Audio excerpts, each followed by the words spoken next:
Praise God, hallelujah, hallelujah, hallelujah, hallelujah, hallelujah. Yeshu के अजीम और पाके नाम में मेरी तरफ से आप सबकी खिदमत में सलाम। पहले तो मैं आज के दिन के लिए नैरोगेट मिनिस्ट्री के लिए खुदा की शुक्रगुजारी करती हूँ कि खुदा ने ये जगह हमें दोबारा दी जिसमें खुदावंद के नाम को इज्जत और जलाल मिला। और पास्टर साहबान ने आज मेरी ज़िंदगी के लिए सबसे पहले ये कलाम किया कि मैं खुदावंद के जलाल और अरफान में किस तरह बढ़ती जाऊँ।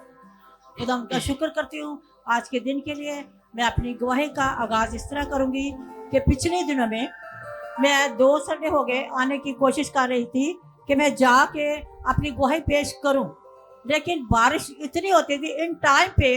जब मैंने बाइबल पकड़नी गेट की तरफ आना, बच्चों ने कहना अम्मी जी ना जाएं, बारिश बहुत ज़्यादा। मैंने रुक गई। आज भी यही हाल था लेकिन मैं ना रुकी। मैंने कहा खुदावंद आज मैंने जाना है और तेरे नाम को इज्जत और जलाल देने चाहे मैं भीग जाऊँ। और मेरा बेटा मुझे बाइक पे यहाँ पे छोड़ के गया, कह रहा अम्मी देख लो बारिश है। मैंने कहा खैर है।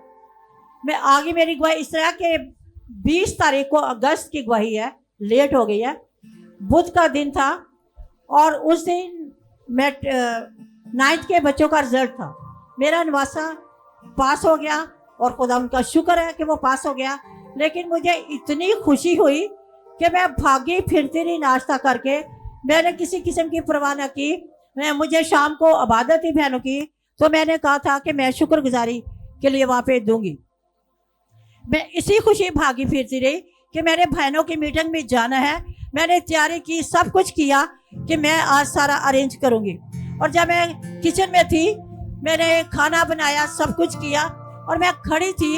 4:45 हो गए, लेकिन मेरी तबीयत इतनी ख़राब हो गई कि एक चक्कर मैं किचन में लगाती, एक पंखे के नीचे जाती, पसीने में शराबूर थी और मुझे कुछ नहीं था सोच रहा मैं करूं, लेकिन पानी पी के फिर मैं जाती। उसके बाद 5 मिनट के बाद मेरी पूरी बॉडी जो सी थी वो कांपनी शुरू हो गई। और मैंने कहा पता नहीं क्यों कांप रही है।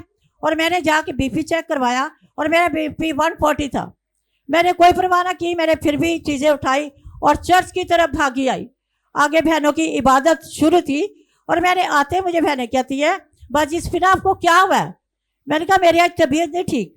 और उन्होंने चीज़ें पकड़ के सारा को अरेंज वगैरह किया। उन्होंने कहा बैठे हम इबादत करते हैं। खुदा का कलाम पढ़ा, उन्होंने बड़ी तसल्ली से बैठाया और खुदावंद से उन्होंने पहले कलाम किया। उसके बाद उन्होंने दुआ की और मेरी तबीयत अभी भी मुझे नहीं पता चल रहा कि क्या हो रहा है। लेकिन जब उन्होंने दुआ की मैं खुदावंद का शुक्र करती हूँ कि खुदावंद ने ऐसी बहनें दी। और उनकी आज हमारी चर्च की जो खातमा है पास्टर एस्टर ने अपनी जिंदगी से ऐसे असर छोड़ा है बहनों पे कि वो बहनें खुदावंद में इतनी बढ़ रही हैं कि उन्होंने खुदावंद से दुआ की और उन्होंने कहा बाजी आप घबराए नहीं। लेकिन मैं फिर उधर से जल्दी चली, खत्म हुई मीटिंग, मैंने कहा जाने दे मुझे। उसी टाइम में रास्ते में भी तबीयत खराब होती रही। घर गई, मेरे बेटे को फोन किया, उसने कहा कि अभी मैं आ रहा हूँ हॉस्पिटल, इस पार्क में चले गए। उन्हें जाते मेरा बीपी चेक किया, मेरा डर के मारे बीपी 160 हो गया। उन्होंने कहा कि आप इस नंबर बेड पे लेट जाए। मैं और ज्यादा डर गई उन्हें, लेकिन मैं दुआ करती रही कि बहनों ने मेरे लिए दुआ किया, मुझे खुदा की सुपुर्द कर दिया।